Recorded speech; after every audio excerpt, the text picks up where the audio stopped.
Sir Assam में 28 लोगों को नॉन सिटीजन डिक्लेयर करके डिटेंशन कैंप्स में भेजा गया है, इसको कैसे मुसलमानों को कैसे देखें? देखिए, ये जो कल जो हरकत हुई इसकी पूरी जिम्मेदारी आसाम बॉर्डर पुलिस के ऊपर आती है, क्योंकि आसाम बॉर्डर पुलिस बहुत ही बायस्ड और रैंडमली किसी को भी पिक कर लेके उनको डिक्लेयर करती कि ये फॉरेनर्स हैं, और फिर फॉरेनर्स ट्राइब्यूनल में केस जाता। और फॉरेनर्स ट्राइब्यूनल का भी जो तरीक़ा जो है वो बड़ा एक्सक्लूजनरी है, आर्बिट्ररी है। और तीसरी बात यह है कि सेक्शन 9 ऑफ जो फॉरेनर्स का एक्ट है उसमें बर्डन ऑफ प्रूफ जिन पे आर्बिट्रर्स पे लगाया जाता है कि ये भारत के नागरिक नहीं, उन पे आ जाता है। तो इसीलिए ये जो पूरा प्रोसेस है इसके बारे में आप थोड़े दिन पहले रहीम अली का एक केस हुआ था सुप्रीम कोर्ट में, जिसमें सुप्रीम कोर्ट ने कहा था कि ये पूरा प्रोसेस ग्रॉस इनजस्टिस है, और इसीलिए ये आसाम की बॉर्डर पुलिस और फिर वहाँ का जो फॉरेनर्स ट्राइब्यूनल है इनका जो तरीक़ा है बड़ा आर्बिट्री है। और इसी की बुनियाद पे आप देख रहे हैं कि आसाम में एक फैमिली में अगर 6 लोग हैं तो एक आदमी को बोलते ये इंडियन सिटीजन नहीं है। कैसा हो सकता है बोलिए? फैमिली में अगर पूरे होना एक को बोलते, और फिर एक जगह पर इन 28 लोगों को जमा करना वहाँ पर, और जमा करके एक तमाशा करना और उनकी चीख पुकार की आवाज़ें जो सबको फ़िक्रमंद और परेशान कर रही है। और आखिरी बात यह है कि government of India media report के मुताबिक सितंबर से सेंसस शुरू करेगा, और सेंसस के साथ नरेंद्र मोदी NPR NRC करेंगे।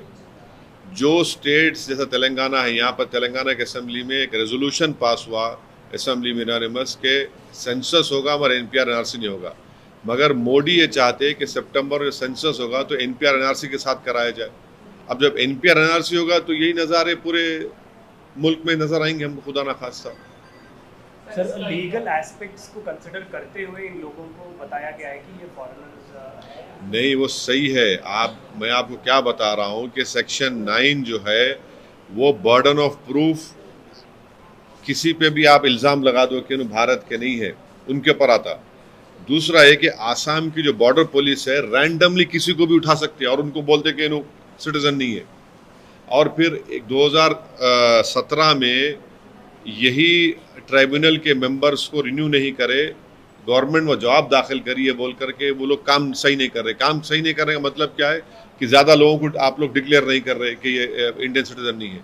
तो ये पूरा प्रोसेस आर्बिट्री है। और रिसेंटली मैं आपको एग्जांपल दे रहा हूँ, रहीम अली का केस है सुप्रीम कोर्ट में, जिसमें सुप्रीम कोर्ट ने कहा कि ग्रॉस इनजस्टिस है पूरा जो इनका तरीक़ेकार है, और वो बेचारा मर गया जब जजमेंट आया। तो ये बड़ा ही अच्छा, इनको आप लिख जाके डिटेंशन में रखेंगे। डिटेंशन में जब रखेंगे 2 साल रखेंगे उनको वहाँ पर, आप डिपोर्ट भी नहीं कर सकते ना बांग्लादेश को। इनको चलिए डिपोर्ट करके दिखाइए बांग्लादेश को, बांग्लादेश नहीं डिपोर्ट, बांग्लादेश एक्सेप्ट ही नहीं करता इन लोगों को। अब डिटेंशन में रहेंगे, डिटेंशन में उनकी बेल होना या तो 6 महीने में होगा या फिर जो भी हो कोर्ट डिसाइड करेगा, मगर 2 साल वहीं रहेंगे वो लोग अपनी फैमिली से। ये लोग, इनके दूसरे फैमिली मेम्बर जो 28 है, इनके दूसरे फैमिली मेम्बर्स पूरे इंडियंस हैं। ये कैसा है बताइए आप? सर फरीदाबाद, हरियाणा के फरीदाबाद में एक इंसिडेंट हुआ जहाँ पर 19 साल के लड़के की मौत मार दिया गया कैटल स्मगलर के बाद में पता चला। आप ये क्यों नहीं बोल रहे कि मारने वाले ये बोल रहे हैं कि हमसे गलती हो गई, हमने अपने एक ब्राह्मण समाज के बच्चे गोली मार दी? या पूरा बोलो ना, क्यों आपको डर क्यों हो रहा आपको? इसीलिए किसी शायर ने बड़ा सही कहा था कि लगेगी आग तो आएंगे सब घर जद में, यहाँ पर हमारा मकान थोड़ी है। अब अफसोस की बात यह है कि उन जालिमों को एक मासूम बच्चे की जान लेने के बाद कह रहे हैं कि हमारे से गलती हो गई, हम एक ब्राह्मण को गोली मार दिए। अरे तुम एक इंसान को मार रहे भाई, उन्हें ब्राह्मण हो, हिंदू हो, मुसलमान हो, उन्हें इंसान है। ये लोगों को, ये जो सो कॉल्ड गाय रक्षक हैं, ये राक्षस हैं। इनको हरियाणा की सरकार ओपन छूट दे चुकी है, इनको रोक ही नहीं लगा रही। इनके पास वो बंदूक कैसी आई? अगर आर्म लाइसेंस दिया तो किसने दिया उनको आर्म लाइसेंस? वेपन कैसा है उनके पास ये? और कैसा वो किसी को रैंडमली कैसा रोक रहे हो लोग? रोड पे रोक रहे हो, बच्चा नहीं रोका, निकल गया, गोली चला दी ऊपर उसके ऊपर। एक माँ अपने एक भाई अपने घर में एक बच्चे की मौत हो गई, चाहे वो किसी मजहब का हो।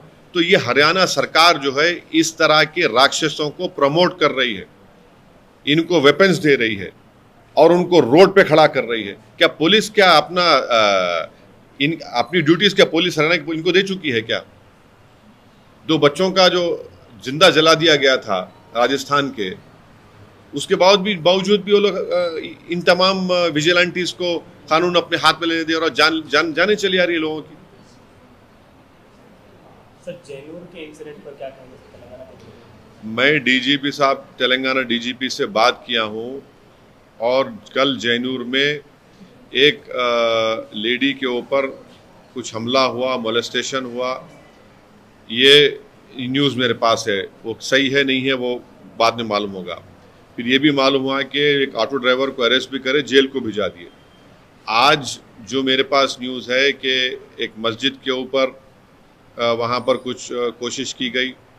मैं वीडियोस देख रहा हूँ, अगर वो सच है नहीं है मुझे नहीं मालूम, मगर डीजीपी ने मुझसे एश्योर किया है कि वो मॉनिटर कर रहे हैं, एडिशनल फोर्सेस भी जा रहे हैं। हम अमन की अपील कर रहे हैं, हम तेलंगाना की सरकार से अपील कर रहे हैं कि किसी को भी कानून अपने हाथ में लेने की इजाज़त नहीं देनी चाहिए और जो भी वायलेंस में इंडल्ज कर रहा है उनको पूरों को पकड़ने की ज़रूरत है। ऐसा नहीं हो सकता कि जो चाहे किसी के दिल में आ जाए और मैं हरकत कर लूँ, मैं किसी के घर पे जाके मोटरसाइकिल को डैमेज करूँ या घर को डैमेज करूँ या किसी की वो जला दूँ। मैं कानून की सुप्रीमेसी होनी चाहिए, रूल ऑफ लॉ की सुप्रीमेसी होनी चाहिए। ऐसा नहीं हो सकता कि कोई मॉब आए और जो चाहे मनमानी कर ले।